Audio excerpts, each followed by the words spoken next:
dia 27. Meu pai é dia 1º de dezembro. Todo mundo em dezembro. E os meus 2 filhos não dá pra fazer, né? Minha filha é 15 de julho. Tá naquele período no meio do negócio. Como diz o meu patrão lá, eu trabalho no mesmo lugar há 25 anos, né? Ele fala que eu sou o melhor funcionário que ele tem. Até para organizar os filhos, eles só nascem no período das férias. Vamos lá.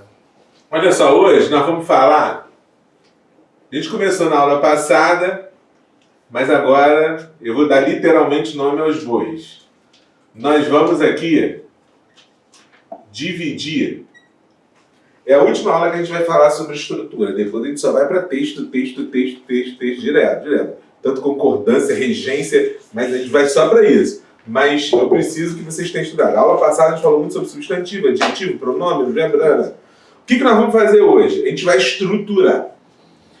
Nós vamos dividir. A língua ela é estruturada morfologicamente em 2 bases. Os nomes e os verbos. O que eu chamo, para ficar mais fácil para vocês entenderem o que eu vou dizer? Verbos e os não verbos, que eu vou chamar de nome. A gente chama de nome tudo que não é verbo. Vou explicar, depois, durante a explicação, vocês vão entender por que eu chamo de nome tudo que não é verbo. Porque o único cara que segue outra regra é o verbo. O resto, de uma forma ou de outra, você vai conseguir enquadrar ele dentro da mesma categoria. Então, ó, pronome, substantivo, adjetivo, advérbio, eles vão seguir uma lógica tudo dos nomes. Né? O mesmo sufixo que faz um substantivo, faz um adjetivo e faz um advérbio, por exemplo. O verbo não, é diferente. O verbo é realmente o que é diferente. Por que eu quero que vocês fixem bastante isso? Por um motivo muito simples. Essa turma, eu lembrei bem que eu vou dar sintaxe também. Quando a gente entrar em sintaxe, vocês têm que ter isso em mente. A língua é estruturada em cima de nomes substantivos ou palavras substantivadas, que naquele contexto desempenham o papel de substantivo, então eu chamo de nome, porque pode ser tanto o seu próprio substantivo, quanto palavra substantivada, e verbo. Sempre, sempre. Toda vez que a gente estiver lendo regência, concordância, ou eu vou estar falando de nome, né, de substantivo, ou eu vou estar falando de verbo. Então você tem que ter essas 2 coisas muito bem esclarecidas dentro da cabeça de vocês. Tipo assim, tu tem que olhar numa frase e tem que enxergar quem é o substantivo e quem é o verbo. O resto a gente dá um jeito. O resto a gente vai estudar aqui, vocês vão entender que uma coisa são termos acessórios, um que formam, beleza. Mas se você numa oração, você não enxergar o verbo e o substantivo, nada que eu faça vai fazer com que vocês consigam assimilar. Porque olha só, pontuação, sintaxe, verbo e substantivo. Eu vou falar de regência, nome, regência nominal, nome, regência verbal, verbo. Tudo. Vocês podem fazer qualquer coisa. Oração subordinada substantiva. Olha lá. Subordinada substantiva. Quem é o núcleo? Substantivo. Oração subordinada. Não interessa. Tudo você vai ter que separar. Verbo. Porque olha só, quando eu peço para você assim, separa um período para mim. Separa uma oração dentro desse período. O que você tem que achar ali? Primeiro, verbo. Se você não achar o verbo, nada é feito. Né? Quando você vai interpretar qualquer texto, tu vai interpretar, chegou lá e não achei o verbo, acabou. Se tu não achou o verbo, tu não vai conseguir interpretar nada. Ou seja, a língua portuguesa, qualquer língua, ela se estrutura em torno desses 2 elementos. Por isso que lá na sintaxe a gente chama esses 2 elementos de núcleos. O que são núcleos na língua? Substantivo e verbo. Sempre. Por exemplo, numa oração não existe 2 verbos.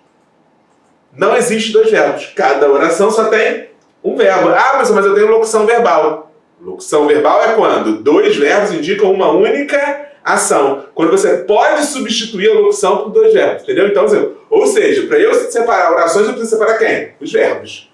Para eu descobrir quem pratica a ação, eu preciso saber quem? Substantivo. Então, não tem jeito, não dá para a gente poder diferenciar uma coisa da outra. Quando eu não estiver falando de um, eu estou falando do outro, ou, na maioria das vezes, eu estou falando dos 2 ao mesmo tempo. Então, vamos lá. Então, eu vou falar sobre nomes, que na verdade é o substantivo, ou palavras.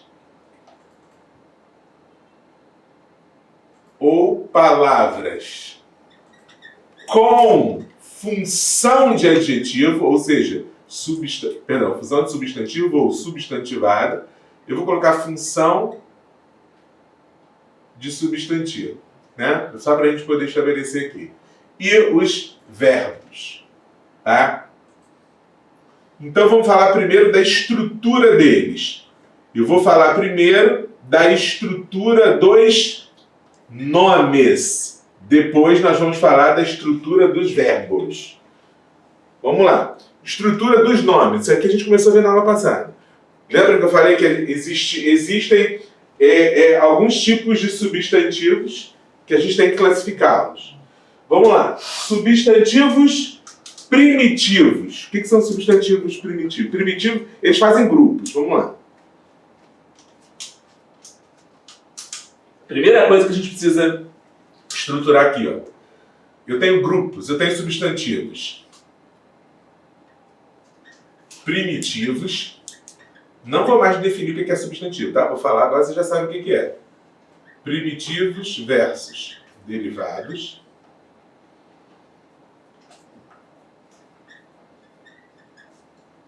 Simples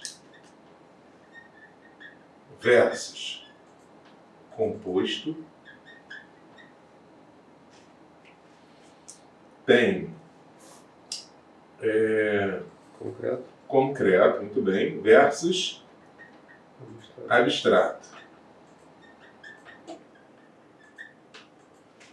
Basicamente, o que acontece com isso? Um substantivo, ou uma palavra que tem um papel substantivo, ela sempre pertence a um desses dois grupos, a um desses dois pares. Por exemplo, eu tenho palavras que podem ser, ao mesmo tempo, primitivos, composto e concreto. Eu tenho palavras que podem ser derivados, composto e abstrato. Sempre vai pertencer a um desses dois grupos. Vamos aos exemplos. Por exemplo, eu tenho a palavra casa. Casa é um substantivo. Vamos classificar a palavra casa dentro dos pares aqui. Casa é primitiva ou é derivada? Primitivo. Casa é simples ou composto? Simples. Então vamos lá. Ela é primitiva, ela é simples, ela é concreta ou abstrata? Concreta. Então, ó, eu tenho então a palavra casa, que ela é um substantivo primitivo, simples e concreto. Tá?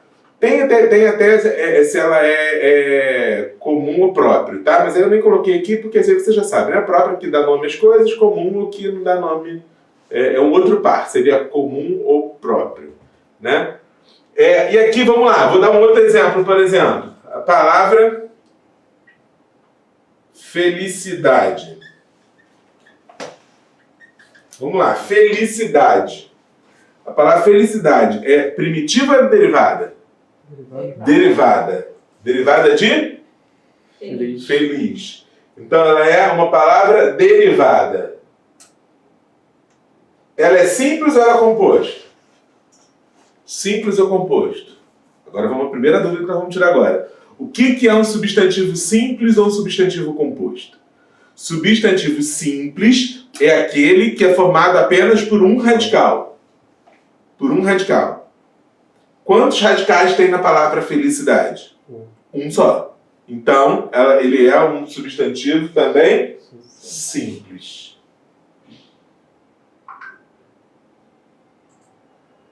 É concreto ou abstrato? Abstrato. Abstrato.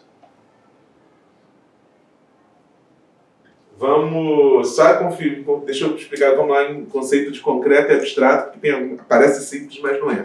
Na prova agora, essa prova cancelada da PM, por exemplo, caiu um texto sobre folclore e tinha lá um negócio de fada, perguntando se a palavra fada era concreto ou era abstrato.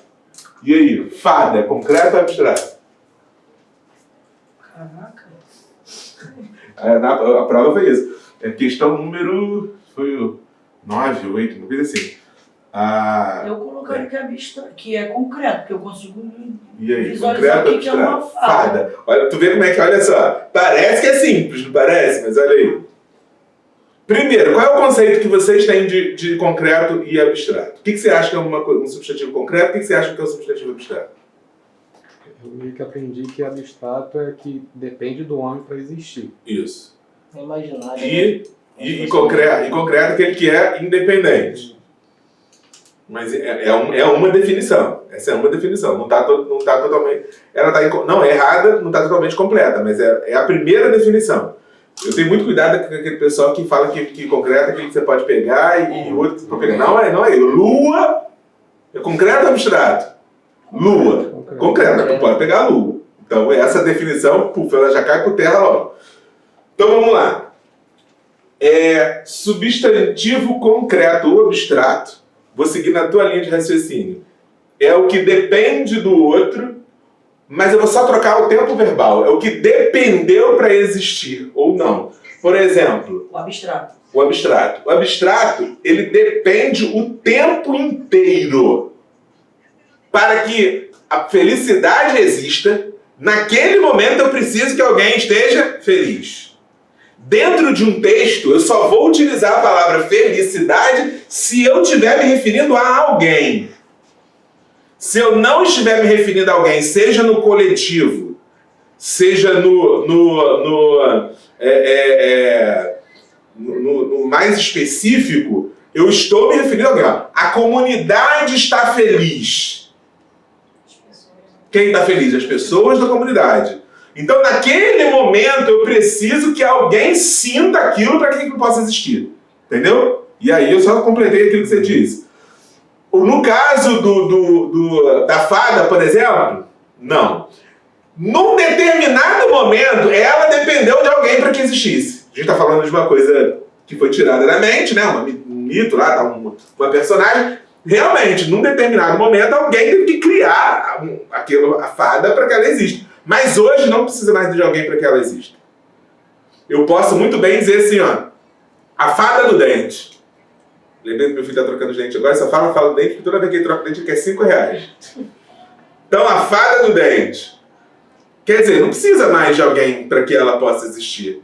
Ou seja, muito cuidado com essa fada é concreto. É um substantivo concreto. Porque ela não precisa de alguém naquele exato momento, para poder. É totalmente diferente, por exemplo, eu desejo paz ao mundo. Substantivo paz. Paz. Por que eu coloquei paz nesse contexto? Porque eu estou desejando. Se eu tirar o conceito meu ou de alguém que deseja paz, não tem onde eu colocar paz. A paz só existe dentro de um contexto se ela se referir a alguém naquele exato momento. Então, o conceito de abstrato tem que tomar muito cuidado com isso. Porque ele está realmente ligado a alguém, mas ligado a alguém naquele momento.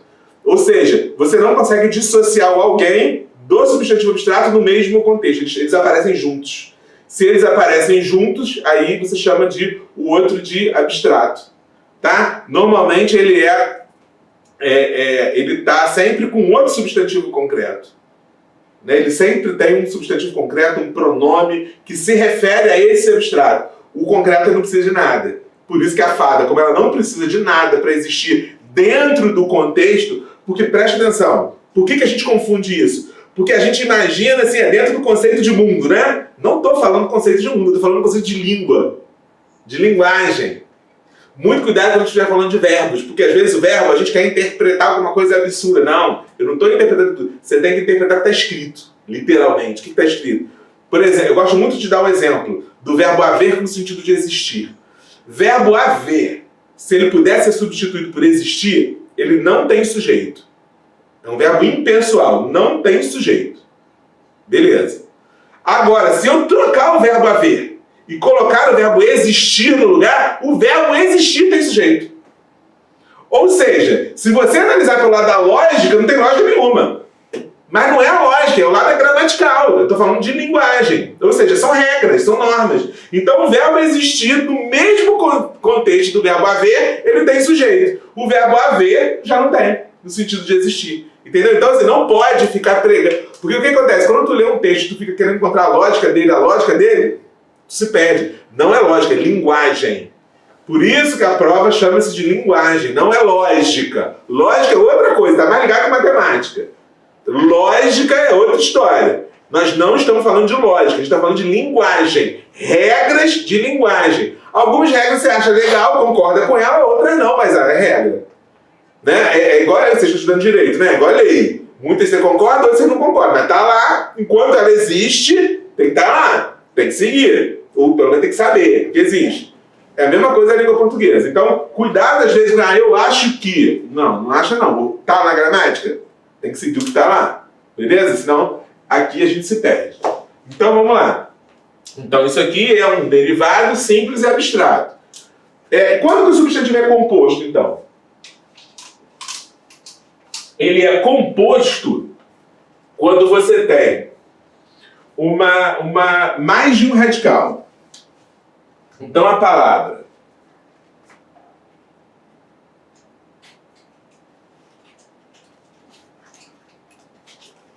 guarda-chuva. Guarda-chuva é um objeto. Um objeto. Assim como casa. É um objeto, guardadas as proporções, são dois objetos. Um guarda-chuva da casa.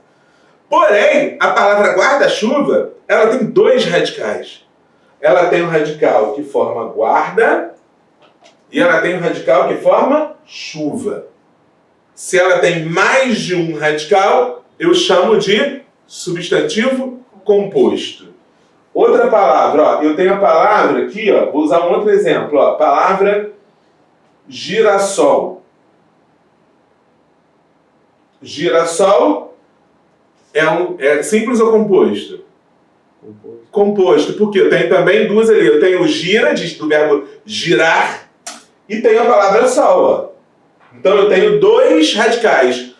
E aí qual é a diferença então de guarda-chuva para girassol? Só o hífen. Só o hífen. Aí é uma outra regra. A gente pode até ver depois, mas é uma outra regra. Na verdade, a regra do hífen é só a forma como escreve. Mas basicamente isso aqui é igual a isso. É a mesma